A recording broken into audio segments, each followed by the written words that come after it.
الحمد للہ رب العالمین والصلاة والسلام علی سید المرسلین اما بعد فاعوذ باللہ من الشیطان الرجیم بسم اللہ الرحمن الرحیم الصلاة والسلام علیک یا رسول اللہ وعلی آلک واصحابک یا حبیب اللہ الصلاة والسلام علیک یا نبی اللہ وعلی آلک واصحابک یا نور اللہ۔ آج ایک بڑا ہی عجیب و غریب بھی اور دردناک واقعہ بھی ہے۔ نبی پاک علیہ الصلوۃ والسلام سے ہم سب کو بے انتہا محبت ہے اور یہ ایمان کی جان ہے۔ نبی پاک سے محبت نہیں تو ایمان بھی کمپلیٹ نہیں ہوتا، اور جب نبی پاک علیہ الصلوۃ والسلام کو تکلیف پہنچے یا نبی پاک علیہ الصلوۃ والسلام کو کسی طرح کی کوئی ایذا پہنچے تو یقیناً جب امتی اس کو پڑھتا ہے سنتا ہے تو دل پر بھی تکلیف ہوتی ہے۔ ایک ایسا ہی واقعہ جس میں ہمارے آقا علیہ الصلوۃ والسلام کو تکلیف پہنچائی گئی، نبی پاک علیہ الصلوۃ والسلام پر جادو کیا گیا۔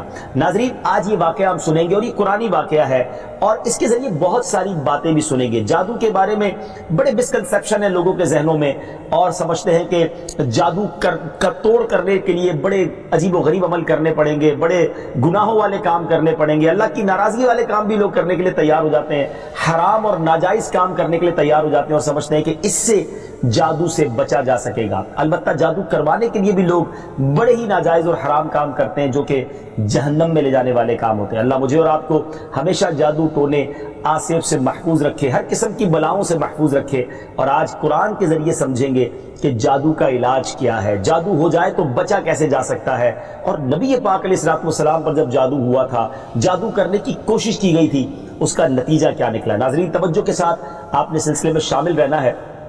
روایت یہ ہے کہ لبید بن عاصم یہودی اور اس کی بیٹیوں نے نبی پاک علیہ الصلوۃ والسلام پر جادو کر دیا، جس کا اثر پیارے آقا علیہ الصلوۃ والسلام کے جسم پر نمودار ہوا۔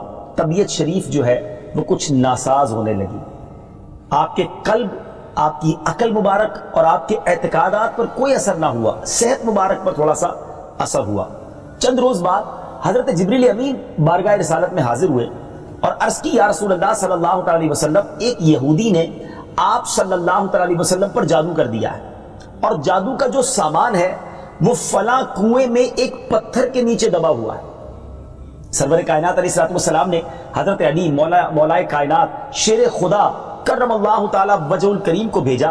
انہوں نے کنویں کا پانی نکالا اور پتھر اٹھایا تو اس کے نیچے سے کھجور کے گھابے کی تھیلی برآمد ہوئی، یعنی کھجور کے جو چھلکے ہوتے ہیں اس طرح کی تھیلی برآمد ہوئی، اور اس میں نبی پاک علیہ الصلوۃ والسلام کے منہ مبارک جو کنگھی سے ٹوٹے تھے، اور کنگھی کے ٹوٹے ہوئے کچھ دندانے، اور ایک ڈور یا کمان کا چلہ جس میں 11 گٹھانے لگی ہوئی تھی، اور ایک موم کا پتلا تھا جس میں 11 سوئیاں چبھی ہوئی تھی۔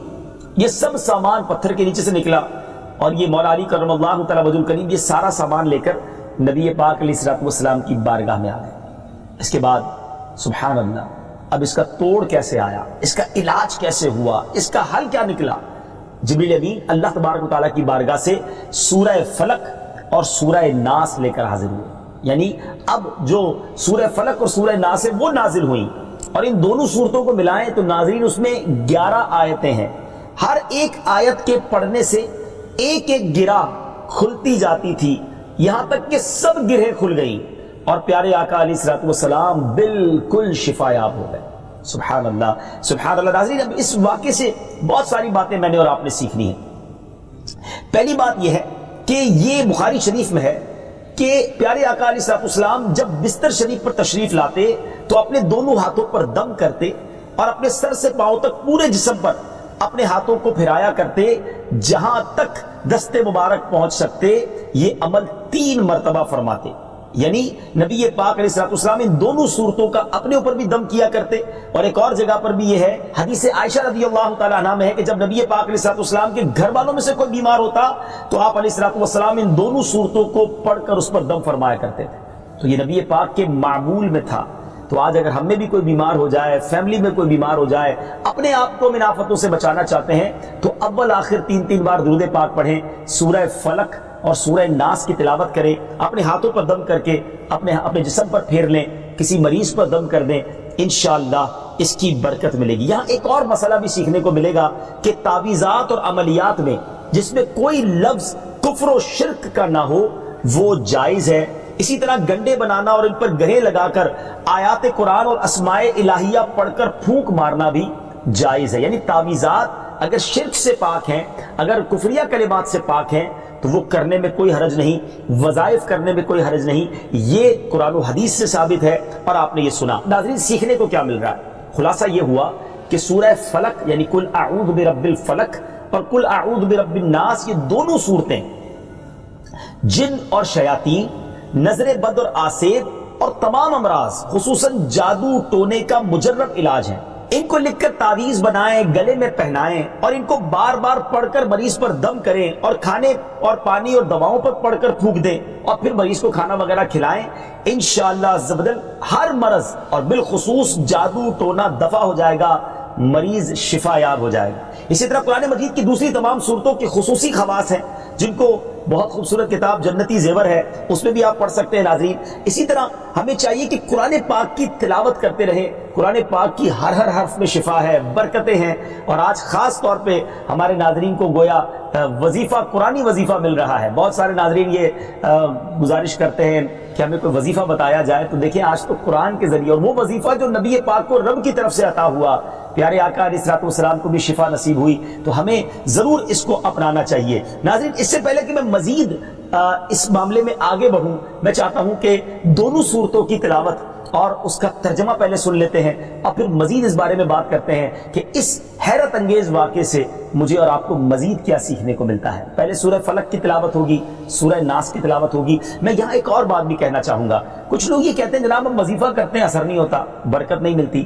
پہلے یہ چیک کر لیں کہ آپ کے مخارج ٹھیک ہیں، آپ تلاوت صحیح مخارج کے ساتھ کرتے ہیں۔ تو اب جو تلاوت آپ سنیں گے نا تو اس میں یہ بھی چیک کر لیں کہ آپ کیا اسی طرح کے تلفظ کے ساتھ پڑھتے ہیں، اور اگر مسٹیک کر رہے ہیں تو قرآن پاک صحیح طریقے سے پڑھیے، پھر دیکھیے اس کی کیسی برکتیں ملتی ہیں۔ آئیے سورہ فلق اور سورہ ناس کی تلاوت اور اس کا ترجمہ۔ قل اعوذ برب الفلق من شر ما خلق ومن شر غاسق اذا وقب ومن شر النفاثات في العقد ومن شر حاسد اذا حسد۔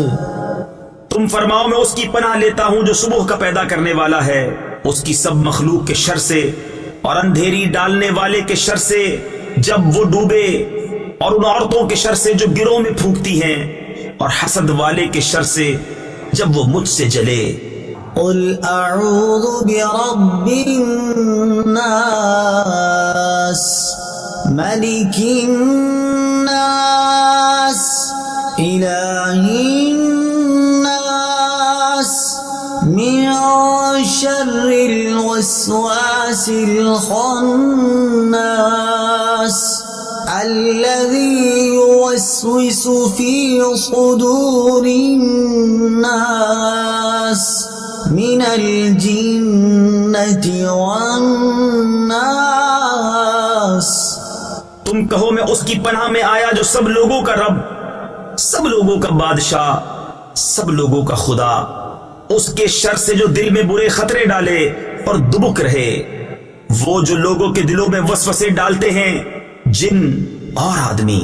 ناظرین سورہ فلق اور سورہ ناس کے بے شمار فضائل و برکات ہیں۔ ایک اور حدیث پاک سنیے، حضرت عبداللہ بن خبیب رضی اللہ تعالیٰ عنہ فرماتے ہیں کہ ہم پر ہلکی بارش ہوئی اور اس وقت اندھیرا چھایا ہوا تھا، اور ہم پیارے آقا علیہ الصلوۃ والسلام کا انتظار کر رہے تھے کہ وہ آ کر ہمیں نماز پڑھائیں۔ پھر نبی پاک علیہ الصلوۃ والسلام ہمیں نماز پڑھانے کے لیے تشریف لائے اور ارشاد فرمایا پڑھو۔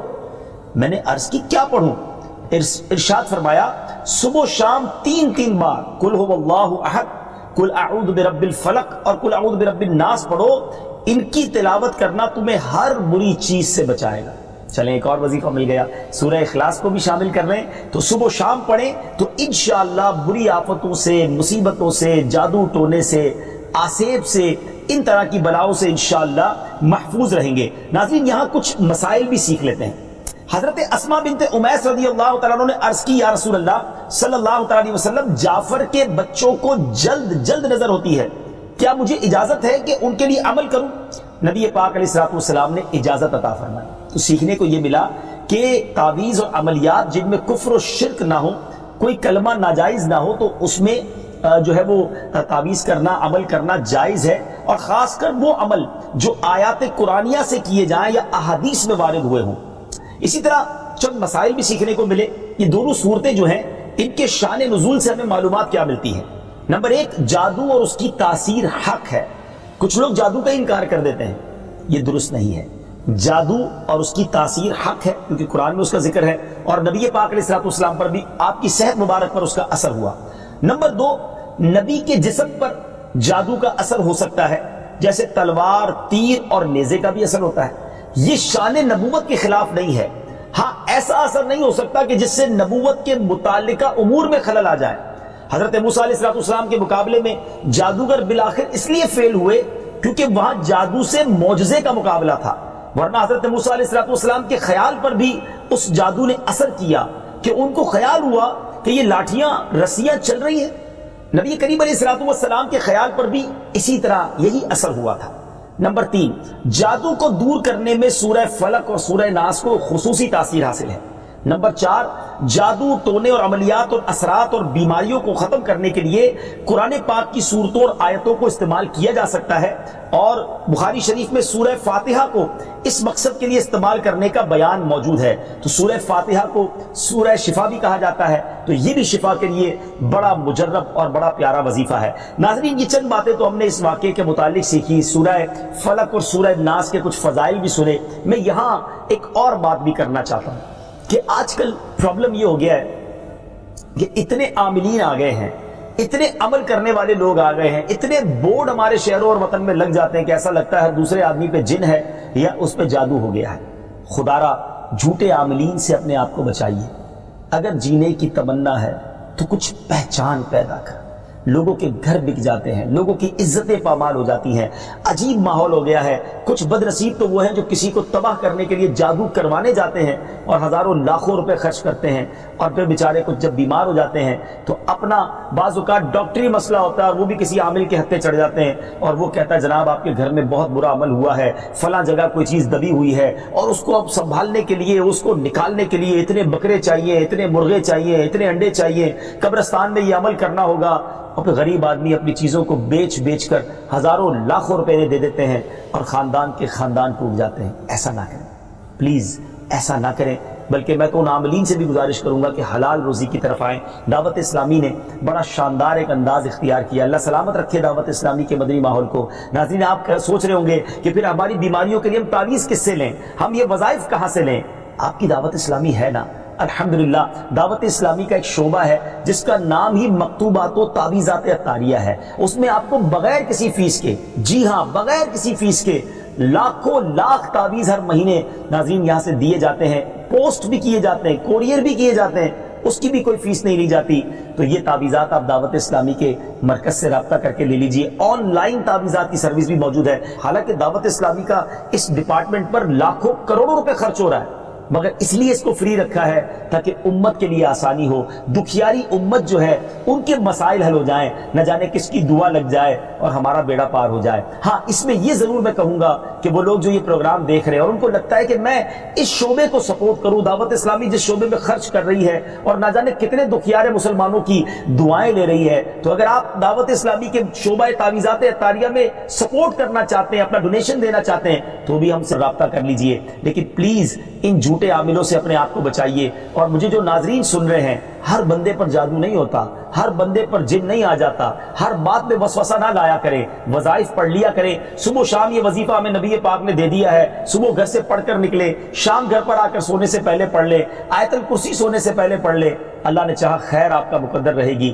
اور مزید ضرورت ہو تو دعوت اسلامی کے اس شعبے سے رابطہ کر لیں۔ میں امید کرتا ہوں کہ آج کے اس واقعے سے ہمیں یہ سیکھنے کو ملا کہ قرآنی وظائف کی کیا اہمیت ہے، اور جائز وظائف کرنے میں، تعویذات کرنے میں کوئی حرج نہیں۔ آخری بات، نبی پاک علیہ السلام کو پتہ چل گیا، جبریل امین نے بتا دیا کہ جادو کس نے کیا ہے، مگر نبی پاک علیہ السلام نے بدلہ نہیں لیا، سزا نہیں دی۔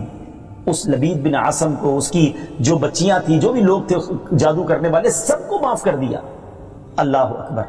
انہیں پتہ چل جاتا تھا کہ کس نے ظلم کیا ہے، پھر بھی معاف فرماتے، اور ہم شک کی بنیاد پر بدلہ لے لیتے ہیں۔ کوئی عامل کہہ دیتا ہے تمہارے گھر میں سین نام کی کوئی عورت ہے، اس نے یہ کیا ہے، اب جتنے سین نام والے ہیں سب کے ساتھ بدگمانی شروع، جب سے سب سے لڑائی شروع، سب کے بارے میں برا سوچنا شروع۔ انسان ہی سے غلطی ہوتی ہے. معافی کرنے والا ذہن رکھیے. معاف کریں گے اللہ تعالیٰ آپ کو معاف کر دے گا. رحم کریں گے آپ پر رحم کیا جائے گا.